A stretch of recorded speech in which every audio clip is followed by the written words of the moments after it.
RE3 Remake is a really good game. The first thing you'll experience is a very clean opening sequence in Jill's apartment with very nice animations, especially in the face. That's not something I'd usually take note of, but I pointedly remember when seeing Jill look into the mirror for the first time just how lifelike her facial animations were. Some other reviews I've seen say it comes a bit too close to an uncanny valley effect, but I didn't feel that much at all here. The game stays consistent throughout with gorgeous visuals and set pieces, even though some are a little too soon to be reused after having just played 2 Make, and with the game with this short of a runtime, it's a little sad, but there's a lot to love here still. Like having kick-ass boss fights throughout, best in the series as far as I've played, and a really good portion of that is due to the beautifully implemented dodge mechanic. It feels like such an essential addition, it's hard to not want to press that right bumper going back to 2 Make, but it wouldn't fit that game's speed as perfectly as it fit here because it comes with a pretty large caveat of taking away a lot of the tension of positioning yourself when you start to get the timing down. Also, it took me my 3rd playthrough to notice you can get a sick knife slash after a perfect dodge.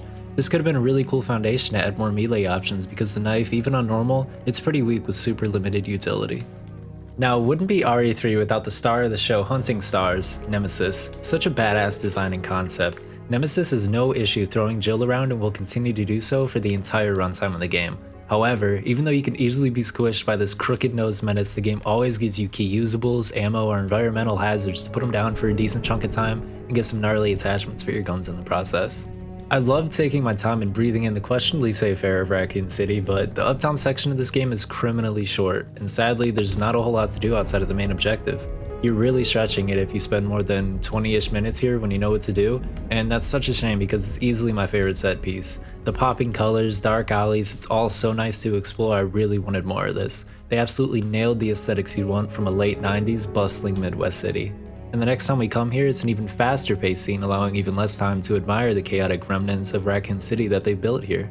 Before you know it, you'll be directed back towards the subway system for a little exposition, meeting back up with our shaggy-haired savior that is Carlos Oliveira. Carlos serves as the game's 2nd playable character, and his sections go full-on action mode, but more on that later, because Nemesis quickly interrupts our party, leading Jill to use herself as bait to get him away from the only ticket out of town. Once for your pursuit, you'll be thrown into the cramped sewer system. It's a pretty short section, and some scary Hunter Gammas are introduced, but you'll get the grenade launcher here to easily disperse your fears.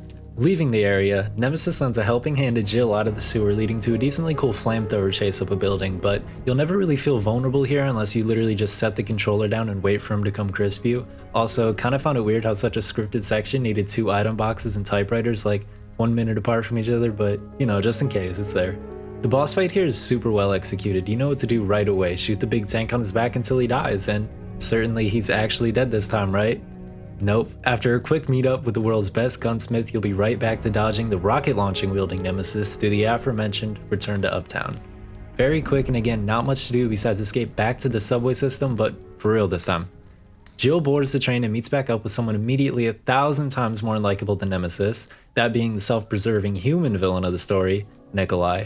Alas, this is Midwest US train infrastructure we're dealing with here, so a short derailment later and possibly Jill and all passengers dead, we're switched over to play as Carlos for our first time. It's a quick romp at the very familiar RPD, pretty short, very linear, and not much else goes on here. It's important to note though that Carlos does have a melee move unique to him. A dodge simply wouldn't be testosterone fueled enough to satisfy this gung-ho Umbrella agent, and instead he gets a punch that can make even the strongest enemies cannon fodder no matter the difficulty.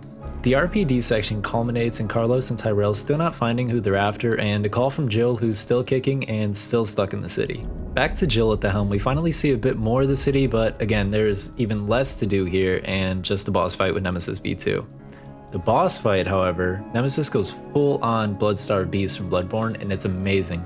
Very tight and fun boss fight with some not so subtle hints. You should really have the grenade launcher equipped to stop him when he goes full zoomies mode across the buildings and cars. Once he is down though, and before you process the happenings of the day, it's already time for the next area.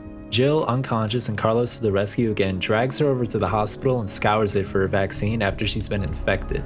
The hospital section does a really good job of making you feel like you're in a more labyrinthian zone than you are. But the only real important item you can miss here is a staple Resident Evil missable weapon, the Magnum. Absolute beast of a gun, and feels like a get out of jail free card when a pale head or literally anything is just itching for a 44 caliber lobotomy, but ammo does come pretty scarce for this thing. Otherwise, backtracking through here as Jill is just, it's an option.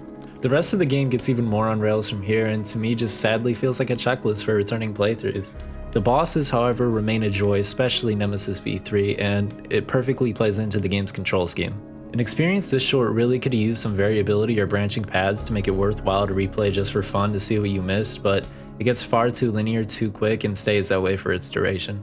I think the puzzles could have helped a lot with this. Even the simple and small sample we got adds a good variation to the gameplay that seems to just want to keep progressing you through high octane set pieces. Which are all good, mind you, nothing about the game is bad or feels like a chore to play, but it seems people pretty unanimously agree 5 hours for a first playthrough is kinda disappointing. The game does conclude in a very satisfying way as we leave Nikolai wounded atop a roof thinking money can help him weasel his way into surviving, but Jill plays it very cool, narrowly avoids the complete leveling of Raccoon City, and boom, credits roll.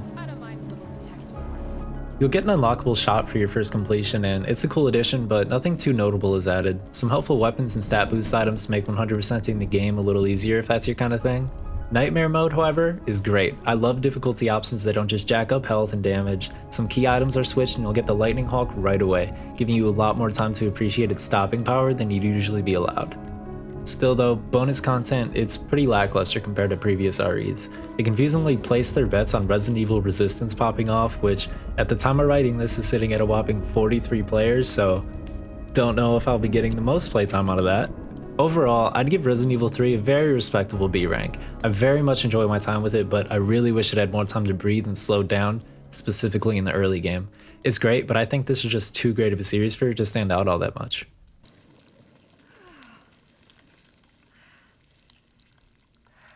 Good riddance.